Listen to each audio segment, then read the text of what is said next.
The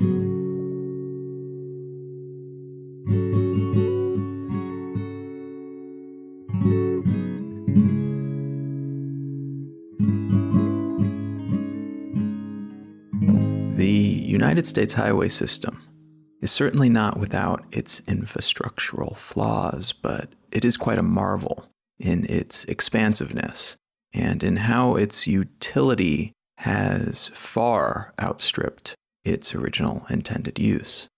The official name of the U.S. system of highways is the United States Numbered Highway System, and it's composed of a huge network of smaller roads and larger highways, with each component numbered according to a grid system. East to west highways are generally even numbered, and the largest routes have numbers that end in 0.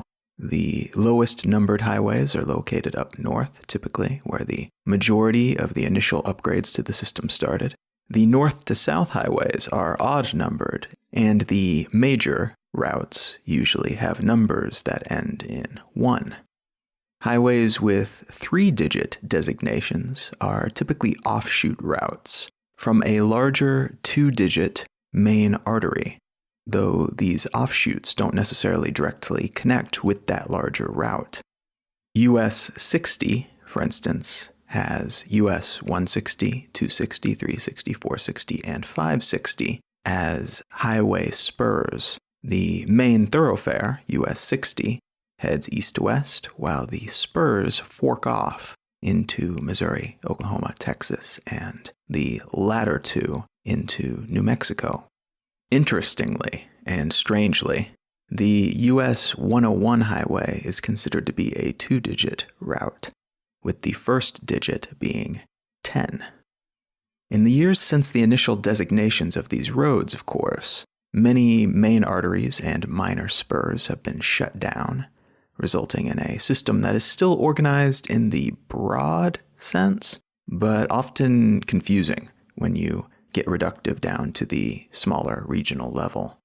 This, at least in theory, rational system of highways was initially proposed in 1925, and after a good deal of deliberation and changes, it was finally approved at the end of 1926. The early version of the system mostly formalized and named, according to that aforementioned grid system, existing roads, which made traversing them a whole lot easier, despite the many, many tangles and offshoots that existed at the time, because up until that point there had been no central, federal organization of these state-level roads. But 3 decades later, in 1956, the Interstate Highway System was formed, and many of these old country road-based routes were replaced with what we now think of when we think of highways. The larger, separate, multi-lane concrete roads that allow for swift passage of traffic through an area and easy connection to major streets if you choose to offload into a nearby city. From 1956 onward, after the passing of the Federal Aid Highway Act of 1956, the U.S. went on a building spree, in some cases upgrading older, smaller, rational highways, but in many cases replacing them outright, or building larger, more modern freeways near them, only to replace those smaller original roads later. There are still a few regions, like the US 101 stretch between Los Angeles and San Francisco, that are not served by the larger interstate highways body, but these are few and far between. The vast majority of these systems fall under that larger federal jurisdiction. The impact of these arterial systems of transportation cannot be overstated, and that applies for many different aspects of how the United States evolved and what it looks like today. These highway systems played a massive role in the shape of what the country looks like now. Part of the rationale for building this system was to ensure that in the event of a war and for general national defense, we could easily move personnel and weaponry from coast to coast, without having to rely on locally maintained unpaved country roads of varying quality to get there. The widespread availability of these roads also ensured that cars had a huge advantage over other methods of transportation early on, especially when compared to other major economies that had come of age before the advent of the combustion engine. European cities had to be retrofitted to account for the car, while many U.S. cities were built with the car in mind and emerged in their modern iterations with the car at the center of business and governance and the lifestyles of the citizens who lived there. Freeways have also been a source of major contention socially because of their bulk, because of their expense, and because of what they often represent for a certain portion of society.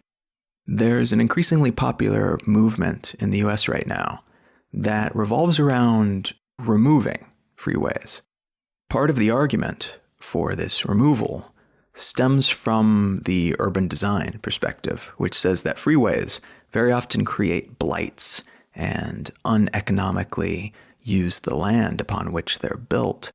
What's more, they often cut directly through neighborhoods, which divides those areas and creates all kinds of infrastructural weaknesses and economic downsides, while also limiting the ability for non-car transportation options, particularly for people who exist on one side or the other of this very often uncrossable barrier in the middle of their city. Another more specific and far more targeted consequence of these highway systems is that historically they've been used to eliminate slum areas from cities. The laws which allow politicians and developers to appropriate land for freeways can be leveraged as a tool to claim areas that are not economically successful or which are full of people they would like to see kicked out of the city. And this has served to amplify the problems of suburbanization, which I've covered in a past episode, and the many downsides that stem from that type of dissemination of residents and the specialization of certain types of land rather than the melding of them and the urbanization of them. People are cloistering now in far-flung residential areas, driving not through but above and removed from troubled areas that have been ignored or even actively attacked by those who are in charge. And the people who are able to traverse these sequestered freeways then arrive at work or at the mall or at a hip downtown district that has recently been appropriated by developers, which was probably a former slum that had become gentrified, expelling its former residents to areas on the wrong side of those impassable freeways.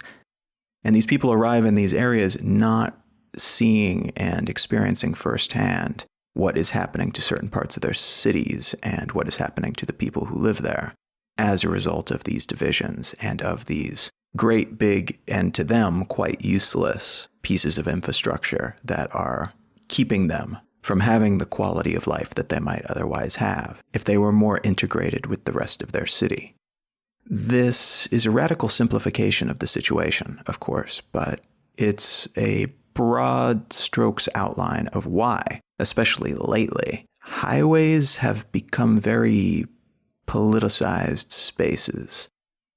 Groups like Black Lives Matter have been targeting freeways for protests because these are spaces that were, in some cases, created as acts of aggression against minority groups and which stand as barriers between groups that would otherwise intermingle in a more well-constructed urban environment. And these are spaces that allow many of us to move from pleasant place to pleasant place, blissfully unaware, or at least separated from the uncomfortable realities that exist just underneath or on the far side of the arterial connections that we so casually and thoughtlessly make use of.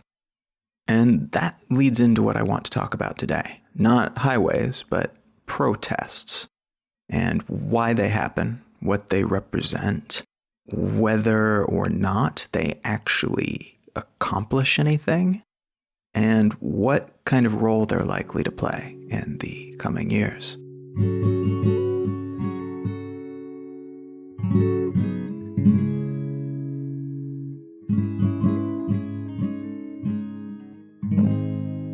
You're listening to Let's Know Things. I'm Colin Wright. Let's Know Things is a listener-supported program. That means it is brought to you by people like you. If you go to letsknowthings.com and click on the Contribute page, you will find an array of different options in terms of how you might contribute to the continued production of this show. Everything from PayPaling over $1 an episode, to setting up a monthly payment, to simply sharing it with a friend or leaving a review on iTunes. These are all very, very helpful methods of ensuring that I'm able to continue to put in the time to produce this show each week, and I appreciate very much each and every contribution, whatever shape it might take. A huge thanks to everyone who has already contributed, and a thank you in advance if you are considering doing so.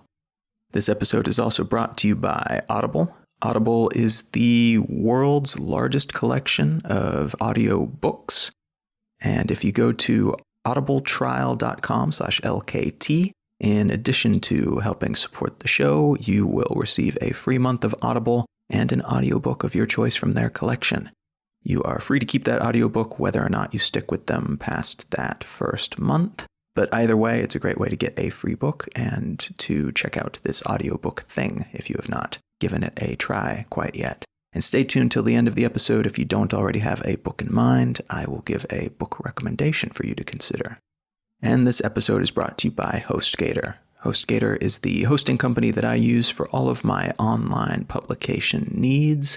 If you go to hostgator.com/LKT, you will receive a special discount that they provide for listeners of Let's Know Things. All right, let's get back to the show.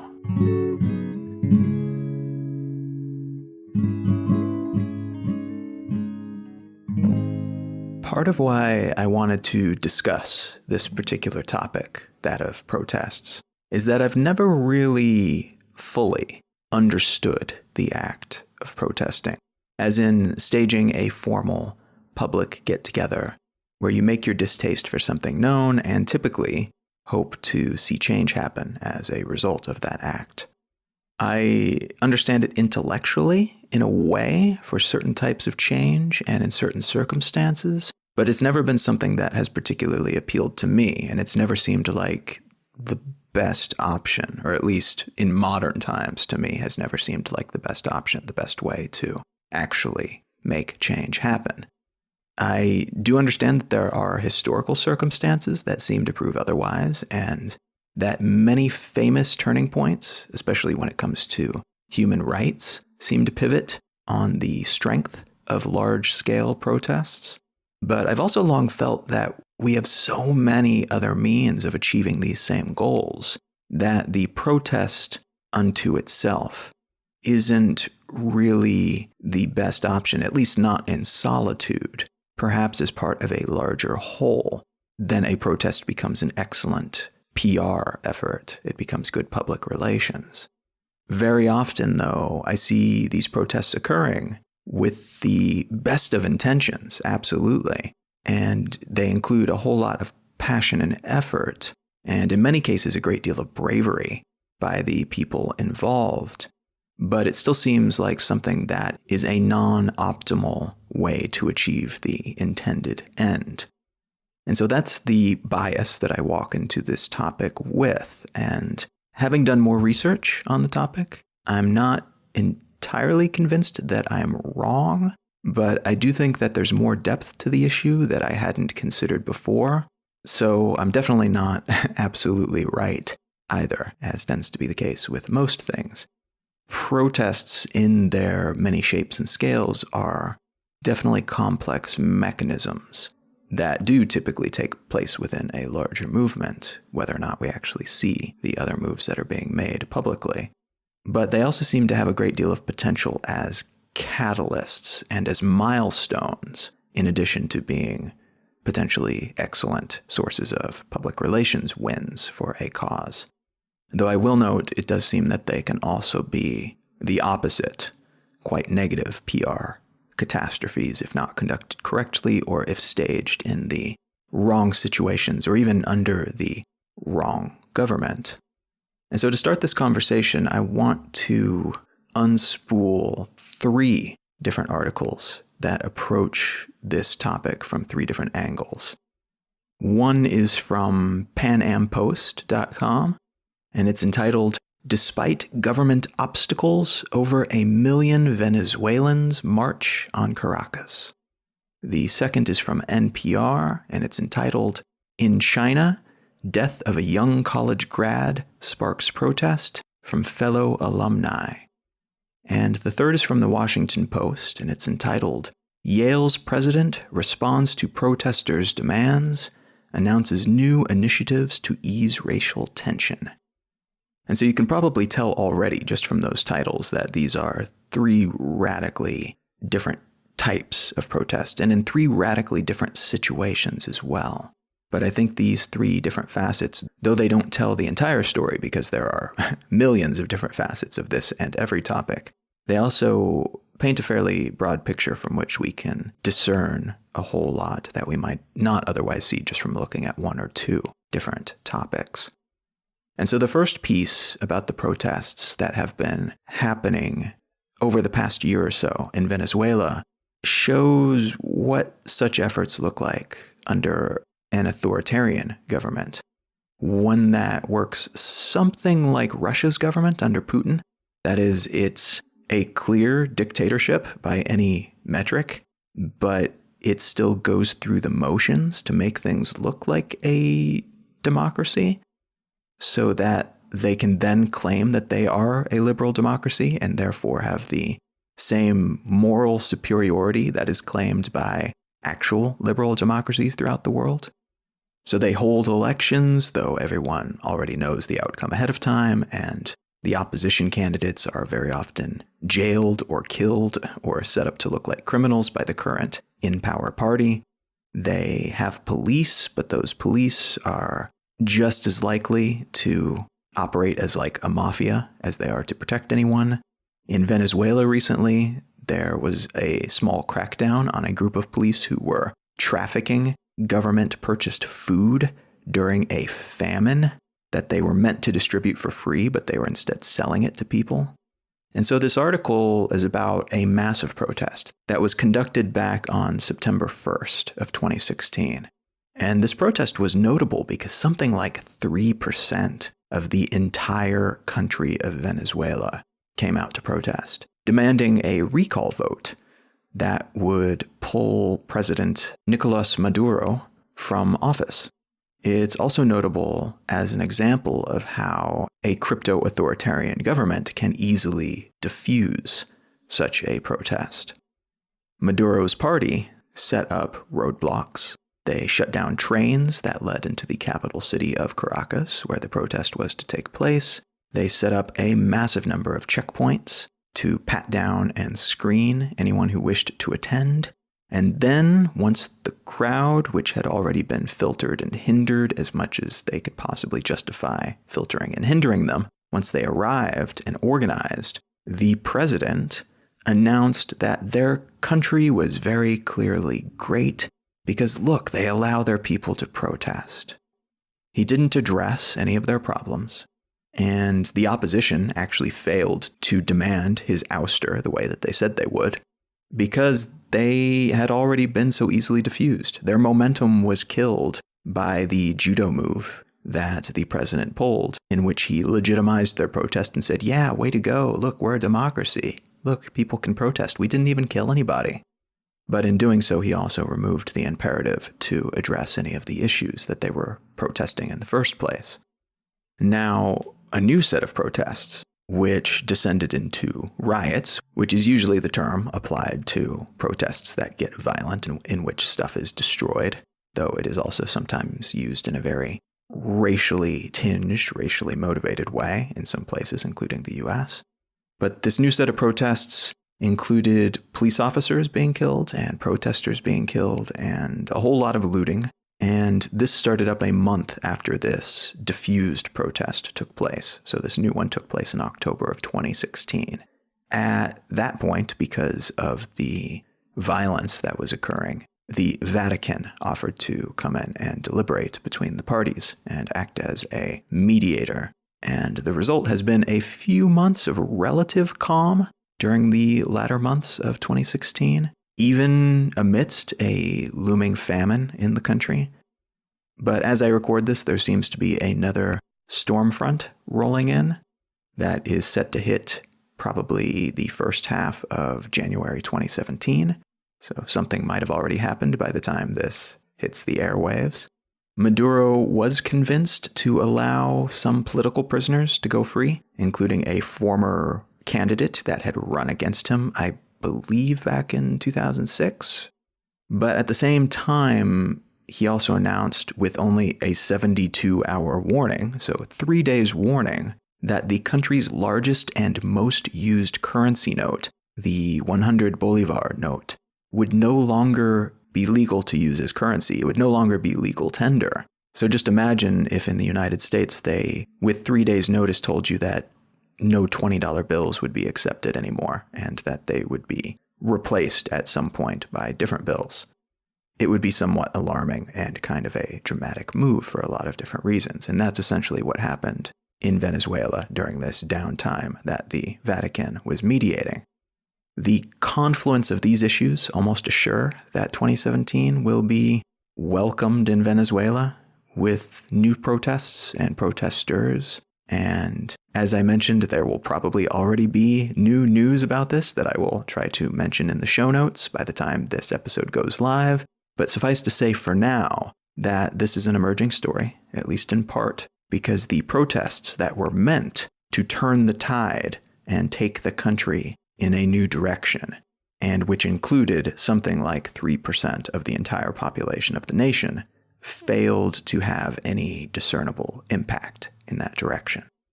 Now, the second piece about the Chinese student who died in police custody speaks to how protest emerges in societies that have in recent history been quite effective at stamping out at least the most obvious signs of non-alignment with government mandate, but which have also been successful enough economically to have raised a new generation that's just coming of age of essentially middle-class intellectuals.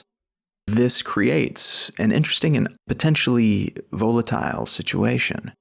The Chinese government is authoritarian, but unlike rule under a dictator, there are many different personalities involved in this government. And over the past decade in particular, there have been indications of push-pull events happening behind closed doors, and the vibrations from these events have been felt outside their inner sanctum from time to time and reported on with great interest by international news because it tells us something about what happens behind closed doors, and we don't have much indication of what happens there otherwise. So that combined with the coming of age of a particularly wealthy and particularly well-educated young city-dwelling Chinese populace means that if this new now coming-of-age group sees an act by the government that they perceive to be threatening to them and people with their relative status, as opposed to just other people who are uneducated or lower economic class, that it's easier to excuse because it's not targeting you and your group, then it starts to raise some hackles. They start to put up their antenna. And this was the case with this student who was killed by the police. He was maybe killed accidentally. He was maybe killed intentionally because of his environmentalism work. But these students suddenly stopped and took notice because they realized that this was not one of these lower class people or one of these people that we don't hear about or have to care about. This is somebody just like us that was killed in police custody. This might be something we have to worry about. And interestingly, this student who was killed was suspected of being killed after visiting a prostitute at a massage parlor.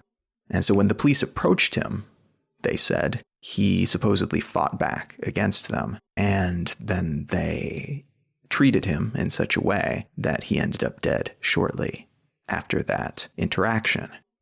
Prostitution is technically illegal in China, but is usually not acted upon. That's a law that's not typically enforced with any great motivation.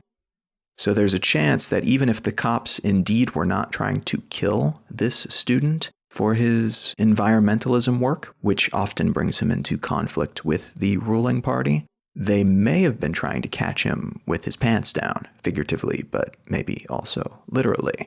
The enforcement of typically under-enforced laws helps keep protesters in check under these sorts of circumstances. It's a move that's not restricted to China and similar governments. It's incredibly convenient to be able to leave some of these laws unenforced so that when you need to bring someone in, or when you need to prove that somebody is a criminal and not somebody who should be respected by people who might otherwise take their side against the government, you can say, hey, look, he visited prostitutes, or hey, look, he smoked pot, things of that nature.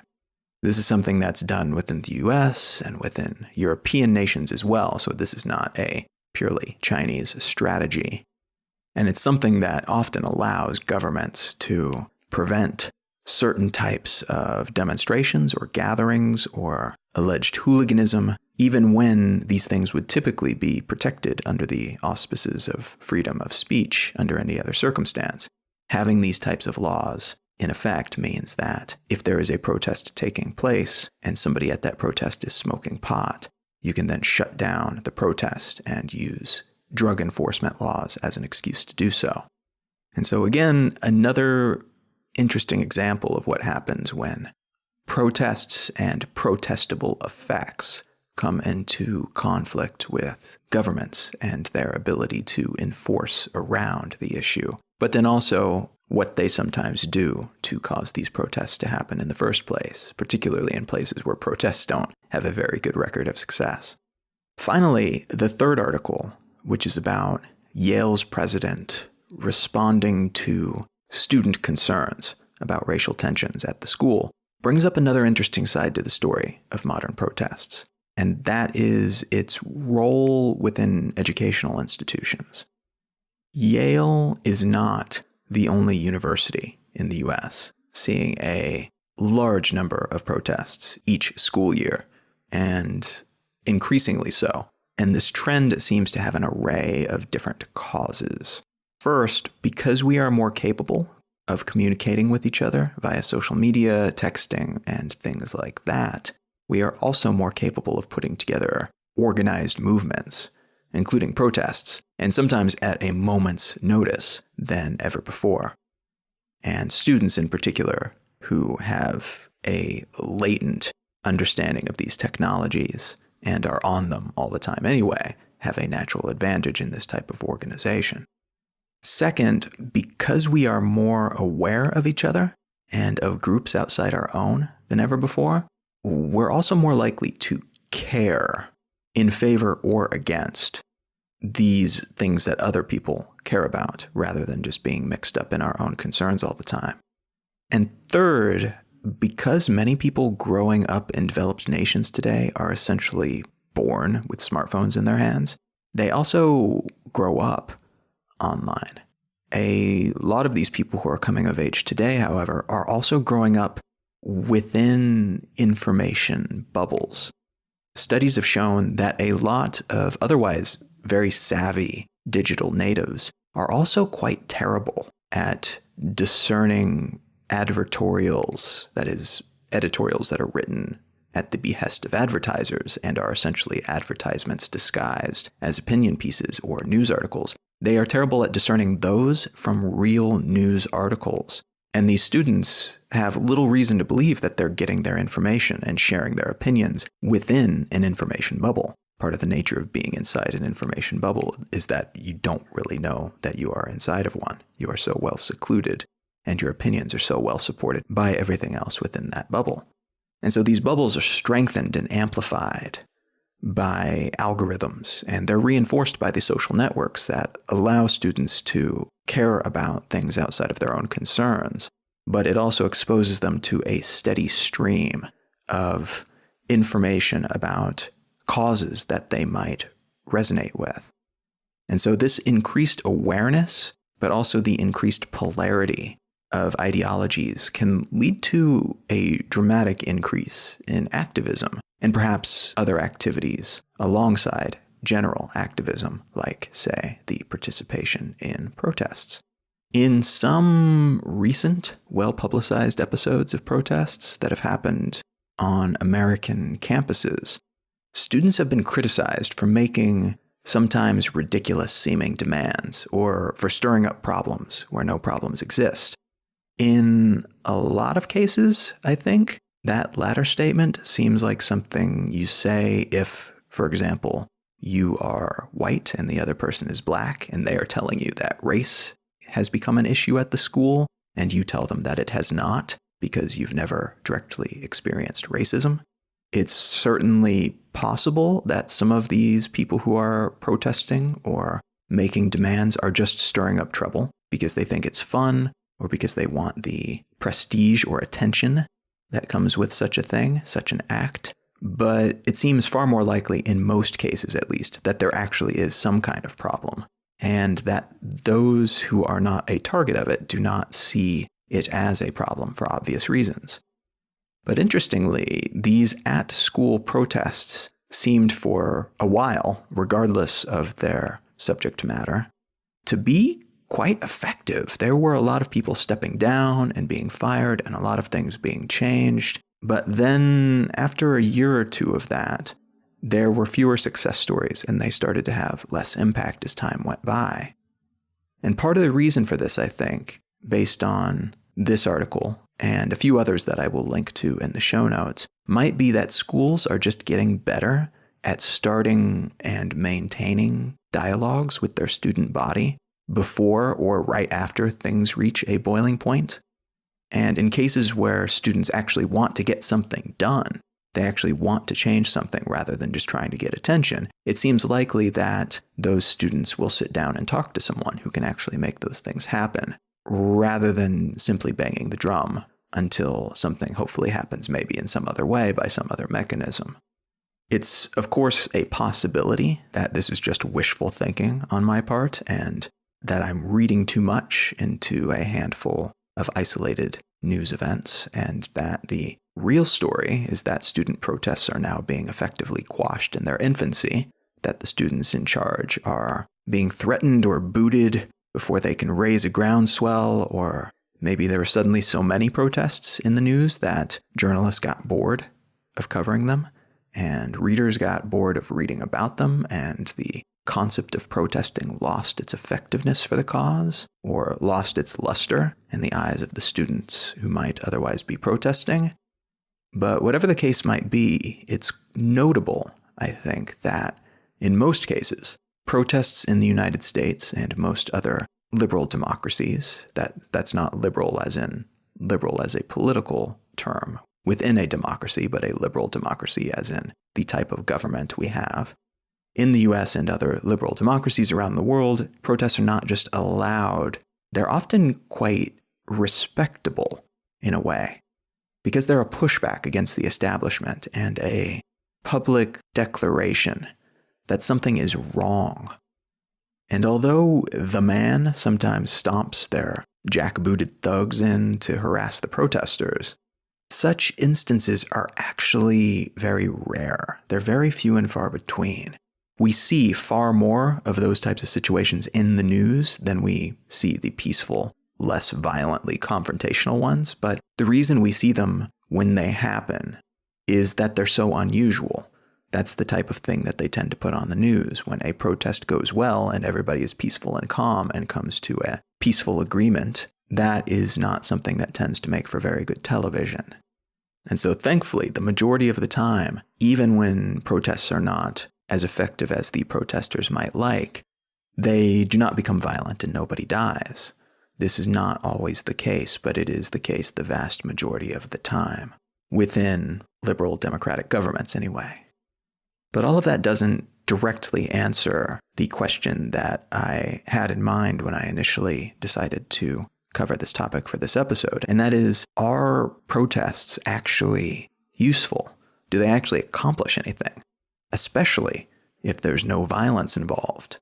it seems like those being protested against typically have very little to fear from a group of people shouting loudly at them and waving disparaging signs. What is the value proposition for protesters in those cases, but also what is the value proposition for the people being protested against to actually engage with them? Is protest only a valuable exercise when the whole world is watching? There was a piece in The Atlantic back in 2004 that asked the same question. This piece was called "Why Street Protests Don't Work." Here's a quick quote from that piece. Quote, "Aerial photos of the anti-government marches routinely show an intimidating sea of people furiously demanding change. And yet, it is surprising how little these crowds achieve. The fervent political energy on the ground is hugely disproportionate to the practical results of these demonstrations. Notable exceptions, of course, exist in Egypt, Tunisia, and Ukraine. Street protests actually contributed to the overthrow of the government. But most massive rallies fail to create significant changes in politics or public policies." End quote. It's remarkably difficult to find real stats on the subject of successful and unsuccessful protests, particularly because their definition of what success means in each case is murky and often changes, and the numbers involved, like how many people showed up to protest, are rarely documented in an organized empirical fashion. But there was a TEDx talk and a subsequent flurry of articles, including one by the Washington Post, which I will link to in the show notes, back in 2013, on what these statistics say about violent versus nonviolent protests. And it would seem that, according to this data, in attempts to overthrow one's government, if you can peacefully rally about 3.5% of the governed citizens, you stand a pretty dang good chance of knocking a dictator out of power. Political scientist Erica Chenoweth was the speaker giving that talk, and it's her data that we are using here. And that data says that not only are nonviolent protests more likely to lead to revolution in most cases, the difference in likelihood between nonviolent and violent protests has skyrocketed in the past 2 decades. Which is to say that it is increasingly more likely that a peaceful protest will succeed, given the proper numbers, that 3.5% of the population protesting that I mentioned, and increasingly less likely that a violent protest will succeed, if the protests have otherwise similar properties. Part of this may be that it is much easier to justify violent crackdowns against violent protesters. If someone in your group starts to shoot at the police, chances are all they've done is justify the full use of police force against not just the shooter, but everyone involved in the protest. There's also some evidence that when violence erupts within protests, it sometimes increases the perceived distance between the people doing the protesting and the people who are back at home, sitting in front of their computer or seeing this on TV or seeing it happen in passing while driving by. It's much easier in most cases, I think, to dismiss any idea, including ideas that are being presented by protesters, even if they are good ideas, when they are attached to or presented by or presented alongside the wrong spokespeople. And more often than not, being a violent person means that you are the wrong spokesperson to reach most demographics. There has been one major outlier protest success, a peaceful protest that happened just recently, the Dakota Access Pipeline protests, that I was frankly shocked that it succeeded. Not because I think the ideas involved were bad in any way, but because I assumed the powers that were on the other side that were being faced by the protesters, namely a bunch of well-established politicians in very conservative states and the fossil fuel lobby, I felt that they would be unstoppable and that they would probably not care at all that there were protesters trying to stand in their way. I also thought that this protest was unlikely to succeed because, one, many of the people involved were Native Americans, whose protests are very often ignored by even very well-meaning people in publications. And two, most of the pipeline from North Dakota to southern Illinois was already built. The pipeline still needed to cross under the Missouri River, however, and that is where the Standing Rock tribe took their stand, and their elder, LaDonna Brave Bull Allard, set up a camp, and that camp was eventually housing thousands of people who'd come out to support the protest. And so the tale of the Dakota Access Pipeline protest is notable because it represents a very modern version of past peaceful protests that managed to achieve scale, and it did so not just by rallying people online, but also encouraging action. In this case, that action included sending resources like money and food, and even just showing up bodily to be there at the camp, to be present at an uncomfortable standoff during which local police and hired private security were repeatedly attacking the protesters with smoke bombs and rubber bullets and attack dogs and firing ice-cold water at them in the dead of winter. Some of the imagery that came out as a result of these attacks went viral, which only amplified support for the protesters, even among people who didn't really understand what the protest was about. Which again goes to show why peaceful protests tend to evoke empathy, while those who do violence tend to become the other quite quickly. They become the oppressive party, while those being attacked, regardless of whether we even know what it is that they're protesting, become people like us in the minds of people who are watching these videos and hearing these stories. This is true only as long as these events take place in places with an uncensored press, I should mention. These sorts of things happen all the time under repressive regimes, and very often the news coverage the next day portrays the victims as the attackers, and those who are firing the rubber bullets and sicking the attack dogs on people as the victims of criminal action. So what does this instance represent? What are we to make of this upset? Because on one side we had groups that have all the power. We have well-entrenched politicians and well-lobbied, well-funded, incredibly powerful fossil fuel industry insiders. And on the other side, we have a traditionally and contemporarily repressed group that has rallied the attention of a large number of people on the internet, essentially, but not a large number in the grand context of the space in which it's taking place. It wasn't 3.5% of the population of the United States. It was a few thousand people with a whole lot of well-wishers clicking and liking things on the internet. Something of this scale against that type of powerful opposition is incredibly unlikely to succeed. And that it did succeed, even though the results of that success may now in the future be under threat for a series of different reasons, that's fairly remarkable. The historical examples of protests, of Gandhi, of Martin Luther King Jr., of the Vietnam War protests, these all make sense to me. At the same time, I can't help but wonder if this time and energy that's invested in most modern protests couldn't be better spent elsewhere. Wouldn't it be easier to unify that energy and those resources behind a collection of politicians who could instigate change from the inside? Wouldn't it be better if the young people who have these ideals that they believe in went into politics instead and changed the system to suit their worldview? Or hell, what if they simply went into business and earned a bunch of money and prestige and made use of the flawed system that is already in place in order to push their own agendas? I think the numbers, if there were reliable numbers, might back me up on that.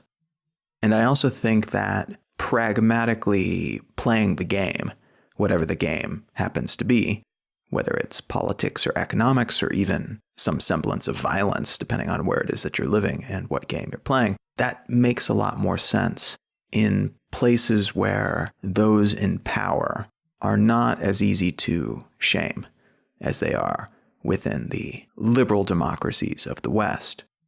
There's an increasing chance that getting dirt on a high-up politician in China might actually accomplish something. It might make some waves, but only because their political opponents would make use of that information to further their own agendas. In the US, though, we still have sufficient checks and balances in place and enough power in the hands of the general citizenry and the lower rung officials that even the highest of the high can be toppled if they are found to be enmeshed in big enough scandals.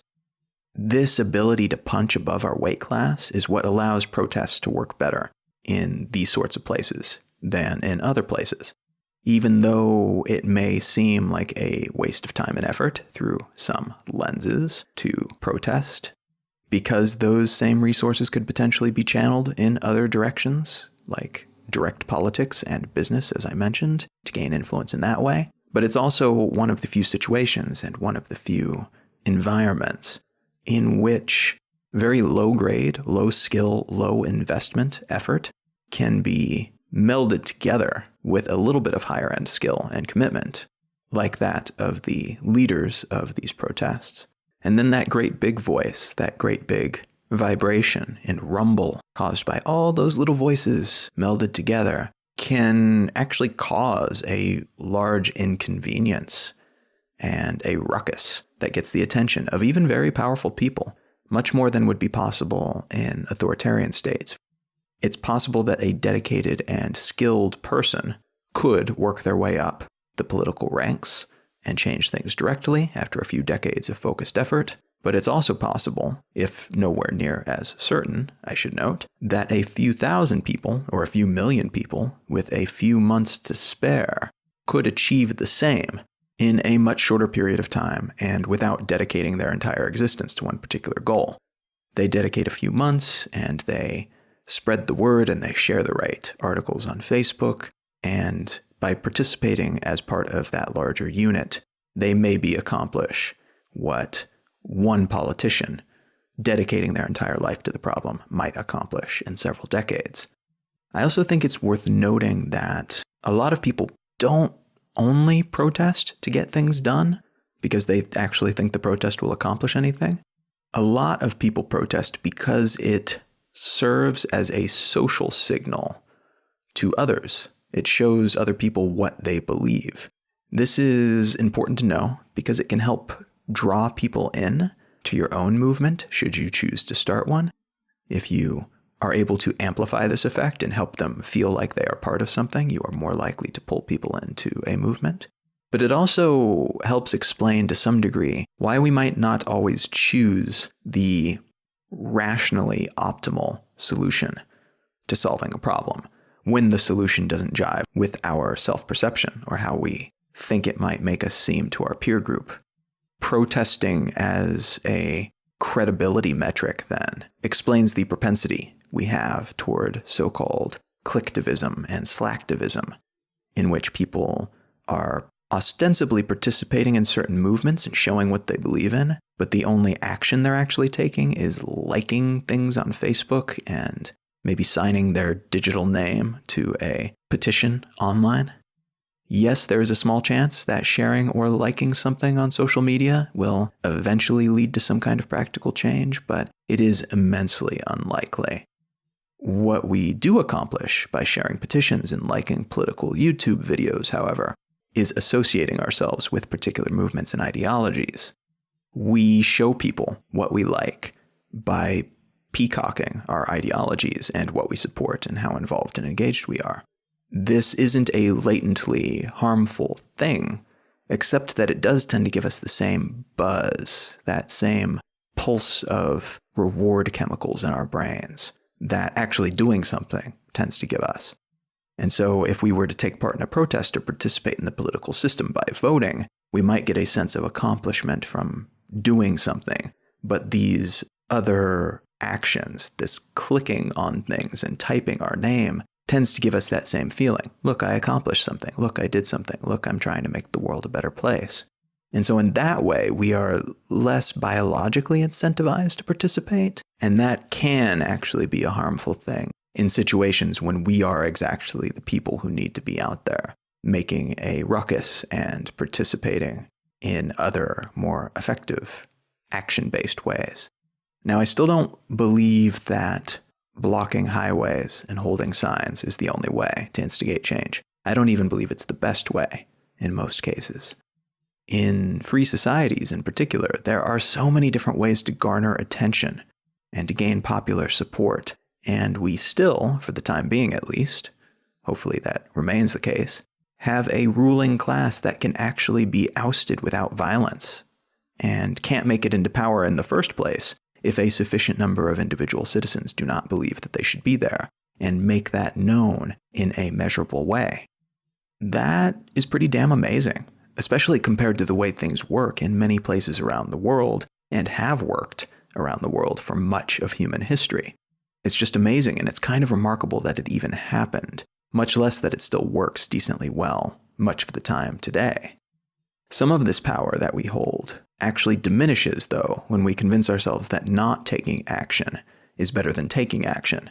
What I mean by that is not voting as a protest against the system, or not participating in the economic system that we have because we do not believe in the way that capitalism works within this country.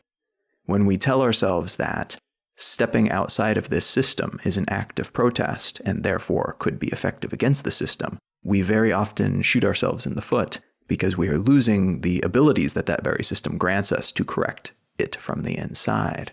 There are good arguments to be made that if you are an idealist about this particular system, that the only legit response to that system is not to participate, to step outside of it, that participating is tacit support for that system. I would argue that a more pragmatic and less cynical standpoint would be to use that system to your advantage and then rebuild it from the inside out into something better.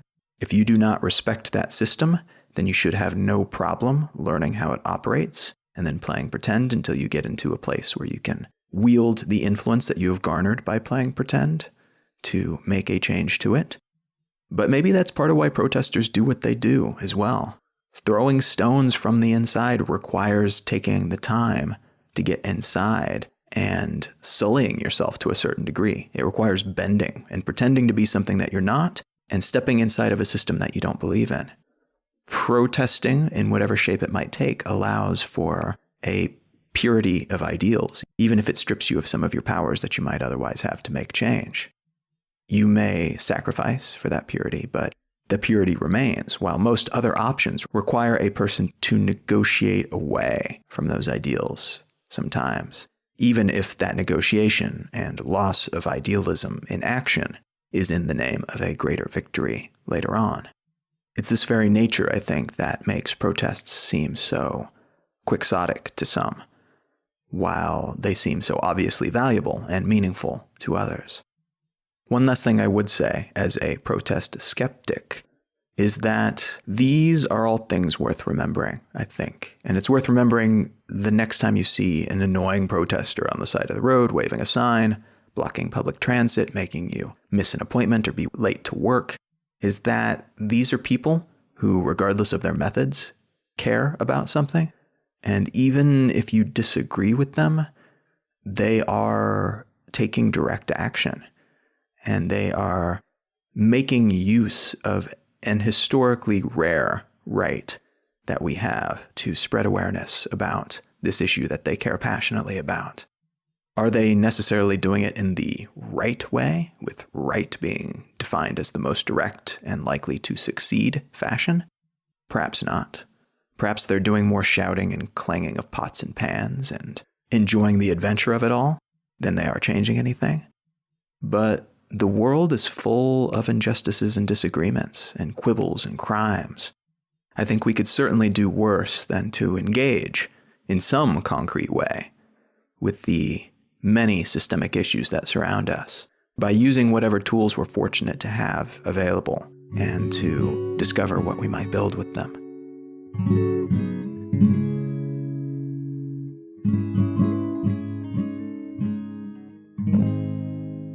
This episode and every episode of Let's Know Things is brought to you by its wonderful listeners. If you go to letsknowthings.com, you will find an array of different ways that you can contribute to the show, should you choose to do so. Leaving a review on iTunes is a really quick and easy way to help support the show, but you can also contribute $1 an episode or set up some kind of monthly payment. Simply tell a friend or tell your social network about it. All of these things are very much appreciated. Thank you so much to everyone who has already contributed, and thank you in advance if you are considering doing so in the future. Another good way to support the show is to check out our sponsors. One such sponsor is Audible. I am a great lover of books, and I have become, over the last couple of years, a great lover of audiobooks as well. It's an excellent format to learn and engage and enjoy books in a slightly different way, I've found. And I tend to prefer audiobooks for nonfiction, though I know a lot of people who love to take in fiction this way as well, particularly on long trips, where your eyes might be otherwise occupied, but you still want to beam those wonderful stories directly into your brain. But if you're still an audiobook skeptic, or if you've been meaning to give it a shot, there is an easy and free way to do that. Pop over to audibletrial.com/LKT, and you will receive a free month of Audible and a free audiobook of your choice. If you do not already have a book on your pile of must-reads that you want to pick up using this credit, might I suggest The Song Machine, subtitle Inside the Hit Factory by John Seabrook. This is a book that I just finished listening to, and it's utterly fascinating. This is a book essentially about the creation of pop music, and that means in the historical sense, but also the literal creation of these songs, which are very seldom written by the people who perform them. They are usually put together by a group of people, and they use algorithms and soft AI, and they use libraries full of every other hit song ever to come up with things that become addictive. And the marketing of these groups is fascinating. It reminds me, in a way, of another book that I recommended on a past episode, I believe, called Console Wars, which was about the Nintendo-Sega face-off of the 80s and 90s. This book talks about the Backstreet Boys, NSYNC, Britney Spears era of pop music, and it was just this huge flashback as somebody who has never been a huge pop fan, but still remembers the cultural meaning of these groups. Getting the story behind these characters is just remarkable. One of the people who owned both the Backstreet Boys and NSYNC also owned a Zeppelin company. It's just this incredibly convoluted collection of characters and stories that ends up making for a very informative and interesting and fun book. That is The Song Machine by John Seabrook. You can pick it up at your local library, local indie bookstore, or get it on your Kobo, your Kindle, or you can use that free Audible credit to get the audiobook version, like I did, if you go to audibletrial.com/LKT. This episode is also brought to you by HostGator. HostGator is the service that I use to host all of my websites, everything from my blog, Exile Lifestyle, to letsknowthings.com. It is very easy to use if you are a newbie to the online world and just want to build your first website, but it also has all kinds of pro tools for folks who want to build their own infrastructure and manipulate all the little tiny teensy knobs and switches. If you go to hostgator.com/LKT, not only will you be supporting the show, but you will also receive a special discount for Let's Know Things listeners. That's hostgator.com/LKT. You can find out more about me and the books that I have written at colin.io. My blog is exilelifestyle.com, and the show notes for this episode and every episode can be found at letsknowthings.com. You can find the show's social media accounts at Let's Know Things on Twitter and Instagram and Facebook. And you can find me, Colin Wright, personally, pretty much everywhere on social media at Colin is my name. Thank you so very much for listening. I'm Colin Wright, and I will talk to you again next week.